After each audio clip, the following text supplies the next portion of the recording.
This is Real News Media TV, coverage you can trust. Please like, share, subscribe, and hit the notification bell. Select all for daily news updates. Good night, my Real News Media TV family. Welcome back to the channel for another news update for January 27, 2023. And in the news tonight, Auditor found dead in suspected suicide. An auditor employed to the Auditor General's office died in a suspected suicide at his home in Old Harbour, St. Catherine on Thursday. Dead is 50-year-old Victor Fisher of Marley Acres in the parish. Reports are that about 7 p.m., Hartley Fisher, brother of the victim, went to Victor's house after several phone calls made to his phone on Wednesday were unsuccessful. It is reported that about 9 p.m., with the assistance of a neighbor, the mesh to the front bedroom of Victor's house was removed, and when the window was opened, he was found lying on his back with what appeared to be a gunshot wound to the side of his head. The police were called and one black 6-Sawyer Exeter containing 1 magazine and 16 rounds of ammunition were found beside him on his bed. A note was reportedly found beside his body. It was also reported that the deceased was suffering from a state of depression for quite some time. The body was transported to the Spanish Town Hospital. The matter is under investigation. Police awaiting fire report after 12-year-old dies in Kingston blaze.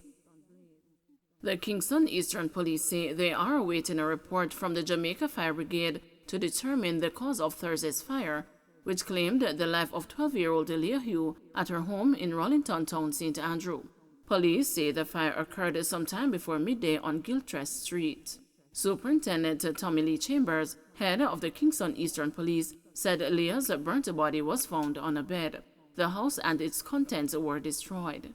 Shortly after the body of Leah Hugh, 12 years old, student of Kingston High, was found lying on a bed on her back at the eastern side of the house, appeared to be burned to death. The entire house and its contents were destroyed, leaving several persons homeless. However, the origin of the fire has not yet known.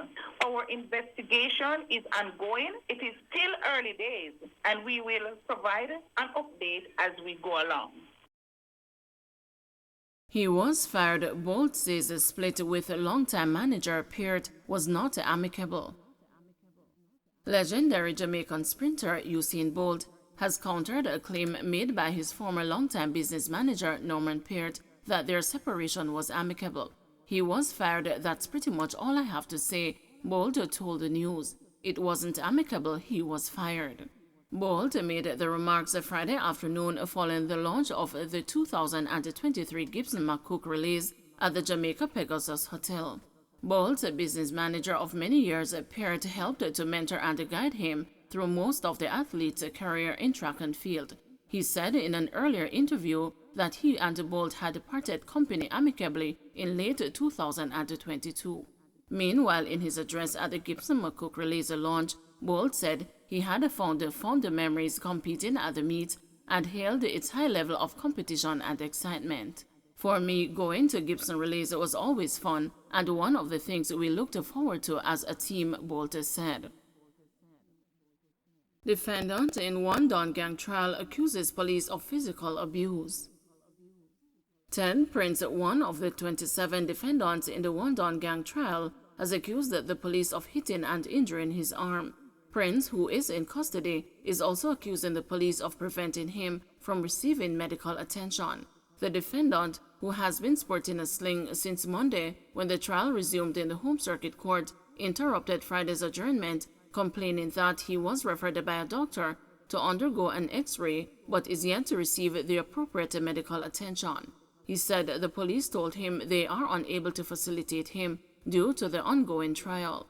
Noting that the court did not sit last week Thursday when he was hit, Prince questioned what was preventing him from receiving medical attention. After hearing the complaint, presiding judge Chief Justice Brian Sykes instructed a sergeant of police to inquire and to make the necessary arrangements to facilitate the X-ray.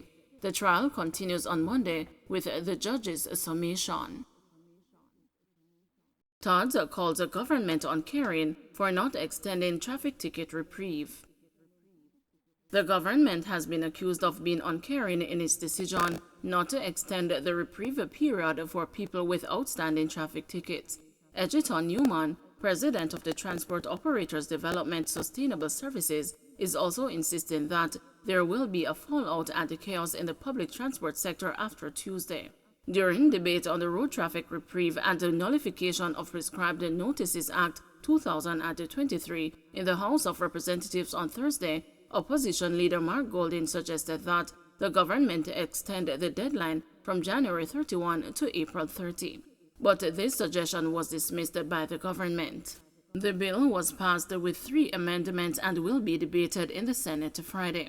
Mr. Newman said he is disappointed with the government's actions, as during meetings with several ministers to get a further reprieve, he was made to believe that they understood the plight of motorists. The Todd's president warned that when the reprieve ends next week, there will be little or no public transport on the roads. He said this will not be a demonstration or strike, explaining that some transport operators will have lost their license while others will be hiding from police. Expect, not my words, little or no public transport on the roads. I'm not, it didn't say demonstration, it did not say strike, but I tell you, number of taximen and busmen will not have a license to operate, or they will hide from the police because the police will come out like bees on them, and they have no plans to go to jail. Process has started already. PSC yet to indicate decision on Gage Gray's future at CPFSA. Education Minister Favour Williams says that the Public Service Commission has not yet submitted a report on its decision regarding the future of embattled Chief Executive Officer of the Child Protection and Family Services Agency, Rosalie Gage Gray. The news was informed that the PSC arrived at a unanimous decision during its deliberations earlier this week. But speaking with the news, Minister Williams said she is still awaiting the decision. The Public Service Commission, I understand, is still completing their deliberation, and I'm here still waiting to hear the conclusion of that deliberation.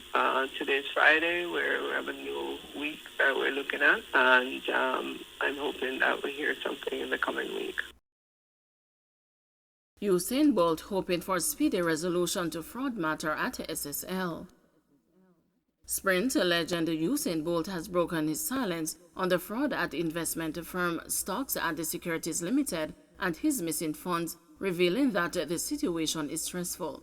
The Olympian was reportedly defrauded more than $12 million invested in SSL.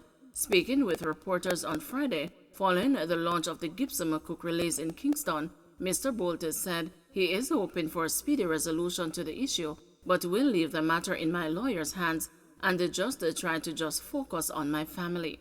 Lawyers representing the former athlete sent a letter to SSL on January 16 demanding the return of Mr. Bolt's funds within 10 days. The sprinter champion was asked if he will proceed with a lawsuit if the management of SSL does not respond favorably to the demand for the return of his funds invested in the firm.